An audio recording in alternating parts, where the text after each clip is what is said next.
Good day, folks. This is Bob from BBD on China again, expounding on a comment made by a friend of mine that the United States was trying to instigate India to have a war with China. I think this is the biggest amount of bullshit that you ever hear. It's gloobdygawk at its worst. I've heard this for 62. There is no reason for the United States to instigate a war between India and China. That's self-defeating for them. They just want a strong person to stand up for itself. And that's important because they see what China is trying to do and everybody else sees it. Every op-ed article is saying the same thing. I'm not sure why after having read all these articles, people still get up and say, hey, China will never go to war with India.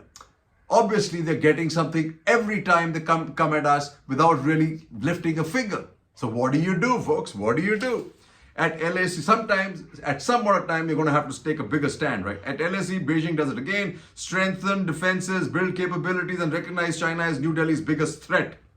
The operational details of what happened in Arunachal Pradesh will become clearer in days to come. But what is obvious in this, China stepped into territory India considers its own. It sought to remove an Indian post. There was an intense clash. There were injuries. And the Indian forces were able to push back the Chinese aggression. Important. But here, what General Huda has to write. Dangers of conflict with China at LAC are rising, not decreasing. However, the current attempt is different from a routine patrol activity as claimed by the spokesman for PLA's Western Theatre Command. Hundreds of soldiers moving across LAC during the hours of darkness and attempting to occupy positions is more akin to an attack than a patrol. Remember that. The timing of the Yangtze incident has been linked to different events. India's presidency of G20, the US-India military exercise close to LAC, China's internal dissent over the zero-COVID policy among them. But whatever the reason, what is becoming increasingly evident is that China is prepared to use military force to change the status quo along LAC. In response, the Indian military is determined to thwart PLA's action and is equally ready to use force where required. That's important, right?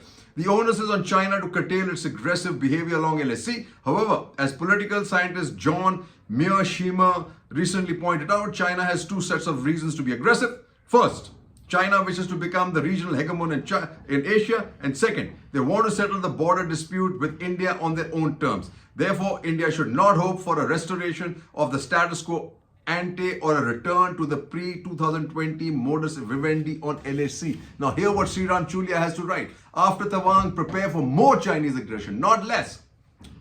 He says, skirmishes between hundreds of Chinese troops trying to cross the LAC in the eastern Tawang sector and well-prepared Indian forces who contested the intruders in a firm and resolute manner confirm that we are in an era of iterated rounds of conflict between Asia's two biggest powers. Iterated.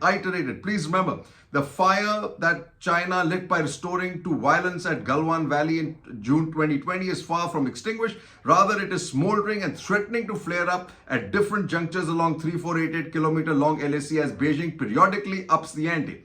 After securing a record third consecutive term and concentrating all powers in his hand, President Xi Jinping is turning his attention to unfinished business, especially establishing China's hegemony in Asia and achieving a Sino-centric regional order. And that, folks, is the truth. The latest action of the PLA and Navy ranging from Tawang in the Himalayas to Sri Lanka in the Indian Ocean speak loud and clear that Beijing seeks to establish a fait accompli and pressure New Delhi to toe its line. The Chinese objective is not merely to gain tactical advantage at specific territorial points, but also to bend Indian foreign policy to its will so that there is no substantial obstacle to complete the project of Chinese supremacy in Asia. That, folks, is what we have to worry about. Hence, the short to long term, a medium term, a limited China-India war involving firearms cannot be ruled out, right? And then as Dalai Lama says, no point in China return. I prefer India as it's the best place, says Dalai.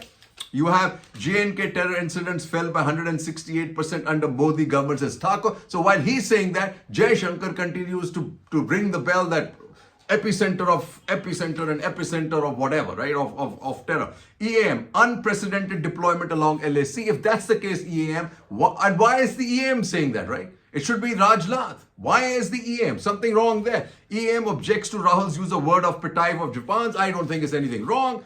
PC cites Bali video, asks if Modi discussed border situation with Xi. Stan suggests absolutely not. COVID-linked deaths surge in Beijing after virus rules eased. China streets deserted amid COVID surge. But hear this, right? Amid LAC's tension, India using naval assets for land border surveillance. This is the Navy is deploying P-81 maritime aircraft. And this is what my guys were saying, instigating by America, These are American assets which are helping us thwart the Chinese. That's what it's all about, folks. You don't have America on your side, there's no way you're going to be able to thwart the Chinese. Boosting trade, the key to stronger Indo-US ties. He says, for partnership to be a bulwark against geopolitical, geoeconomic threats from China and Russia, security and economic pillars need to be fortified. This is with the United States. He says, without solid trade mechanism placed as anchors, the foundations of the US-India partnership will remain brittle. And this is what's important. China is not going to give us technology. China is not going to do anything for our economics. So I am not sure how and why US is the person instigating India against China. Not at all, folks. Jai Hind.